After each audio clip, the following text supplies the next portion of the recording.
Did you know that Pillsbury's coming out with Buddy the Elf cookies this year? Well, I saw them and thought that I could do better. Here is my version. Let's see what's cooking. Let's get the facts. Let's see what's cooking. It's time for Yo-Yo Max 12. Hello, everyone. Now, the cookie dough that I used to make these elf cookies is the same one I used to make the chocolate nut pinwheel cookies. I've modified it slightly. I'll put the actual ingredients list in the description box below. I made a double recipe of this dough because I wasn't sure how much I was going to need. After I was all said and done, I think I probably could have got away with a single recipe or a single recipe and a half.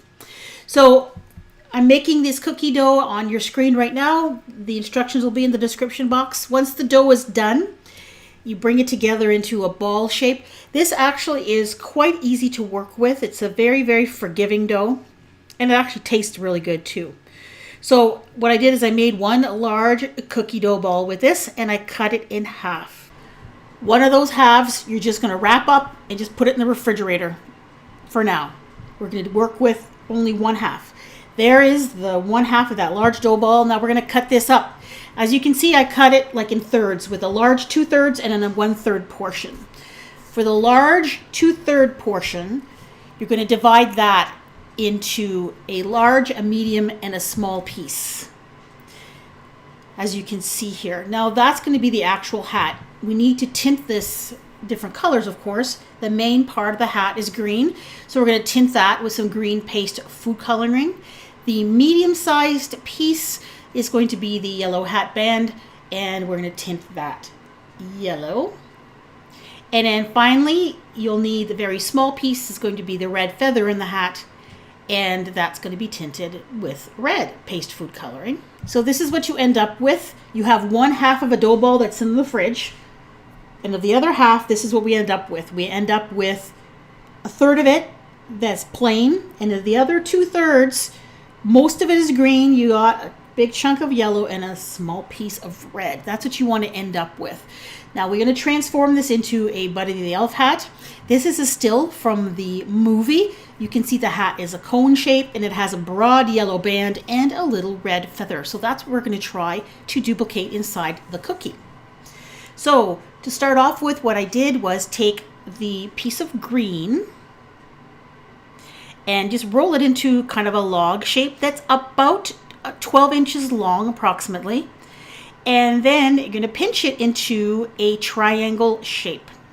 Now it's a very long triangle. So you can see from cross section it's a triangle.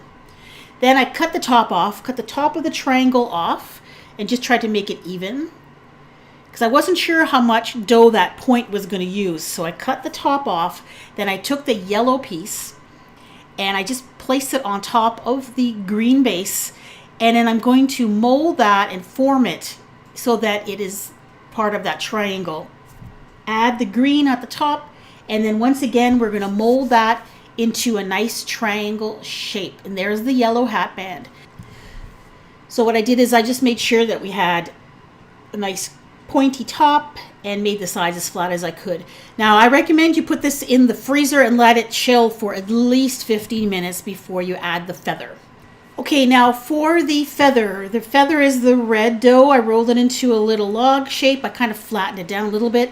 Now the feather sticks inside of the yellow hat band, and it kind of sticks out from the hat a little bit.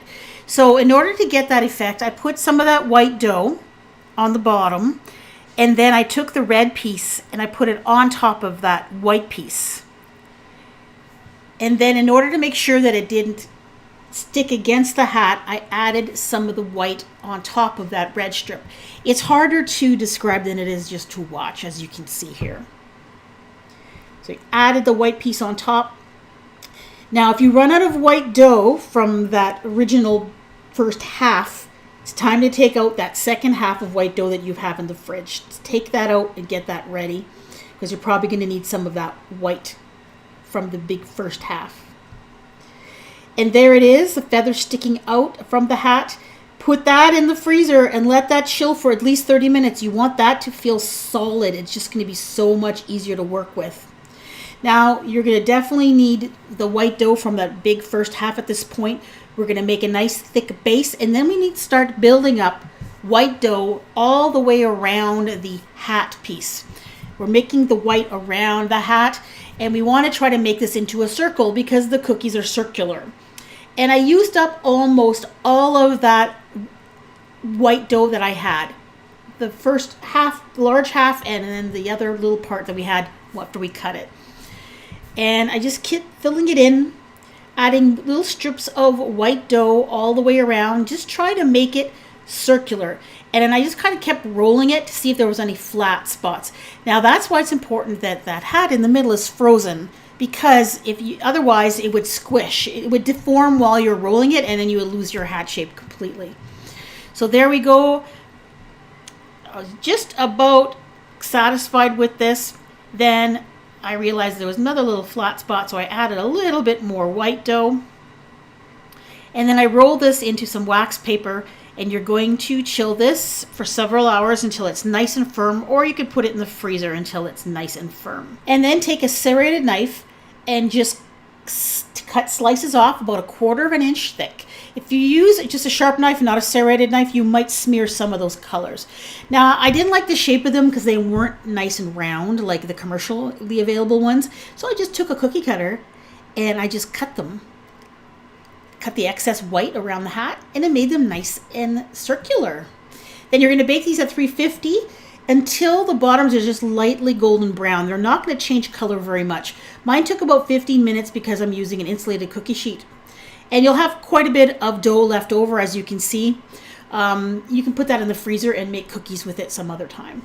And there are the finished baked cookies. As you can see, they don't change shape or color very much, just a light brown on the bottom.